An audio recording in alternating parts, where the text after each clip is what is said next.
Hello, good morning mga kamanay. Prepare naman tayo, papasok na naman tayo always. Morning duty tayo. So, ayan. Patapos na ako ng kilay.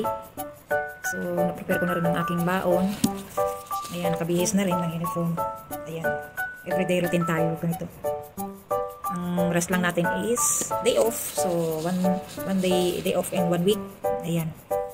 Kaya sipag-sipag lang tayo. Tsaga-tsaga lang tayo dito sa ibang bansa. Ganyan ang OFW. Ayan mga kamanay, tingnan mo. Ang aking kilay, pantay na ba? Hindi okay na. So mamaya na ako magli-lipstick sa salon kasi kakain pa ako doon. Mag-aalmusal. Doon ako magkain. Doon ako mag-aalmusal. Dala na pananghalian. Ayan mga kamanay. So habang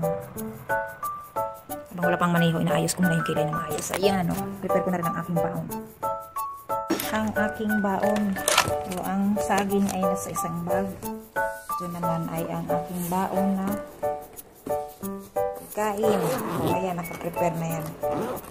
Hindi ko na video kanina ang baon ko. So, pritong isda at saka kanyan. Sausawan with kamatis. Maya, i-video ko na lang habang ako'y kumakain sa salon. Ayan, mga kamanay. So, ayan, nandito na si Kamanay. Pasensyahan nyo na mga kamanay. Itsura ni Kamanay. Parang may sakit. Wala pang lipstick. Pero may kilay. Mag-open tayo ng aircon na naman. Ayan. Habang wala pang client. And then, kain. Open muna natin ang mga aircons.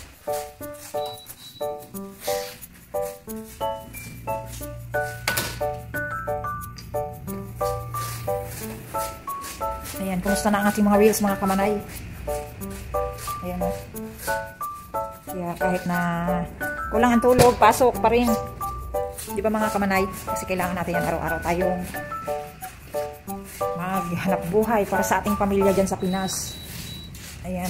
Huwag tayong susuko. Huwag tayong hina-hina. Kailangan natin ng ating lakas. Kailangan tayong kumain. Kailangan ng may lakas. Para sa ating mga pamilya. Kumuha ko ng tissue. Kasi kakain ako. Mga kamanay, kakain tayo.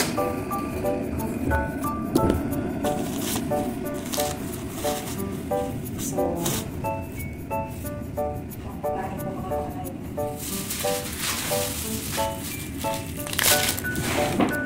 minsan bangat tayo kakain. Hindi na pa ako. Kailangan ako ng partner. Diba ako? Thank you for the blessing. Oh, ayan. Malaki siya, ground chicken. Okay. So, ayan mga kamanay, hugasan ko ng aking baso para titimpla tayo ng coffee. Ayan, saglit lang mga kamanay.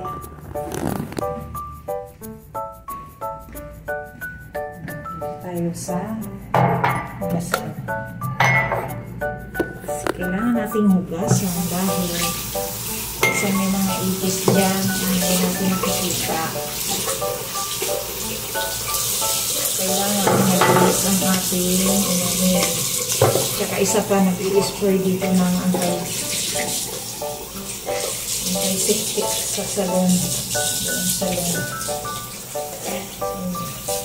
Isa na mag-i-spray.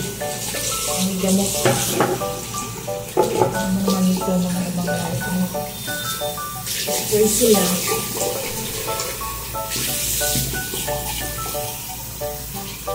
Hindi nila chinecheck kung may naka-open ng mga gamit na kailangan sa pagkain. Kailangan hugas. Ayan, hugas na.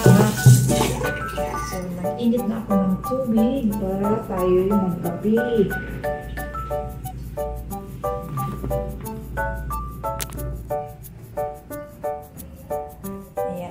Na. So, init na ako ng kape. Ay, ng tubig.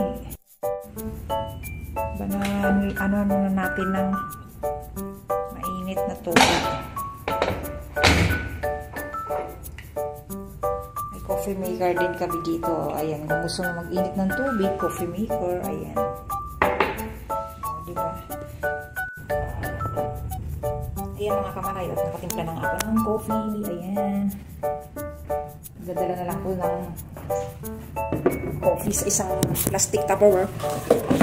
Para na sa ganito, minimix ko na siya. Ayan.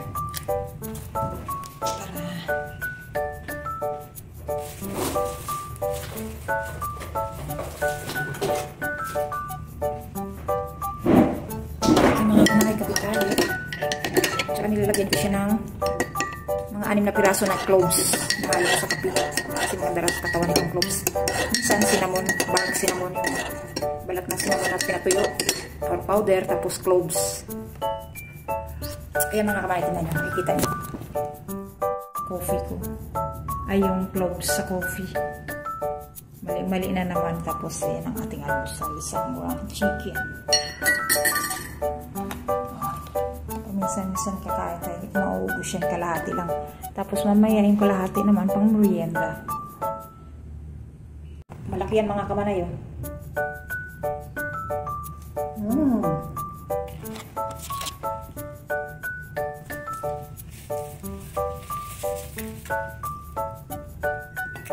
Tingnan natin.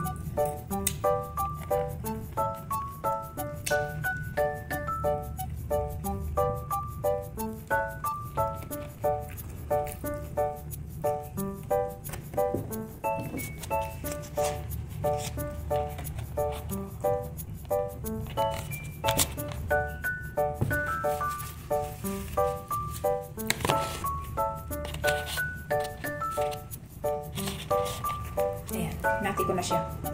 Para mamaya yung kalahati.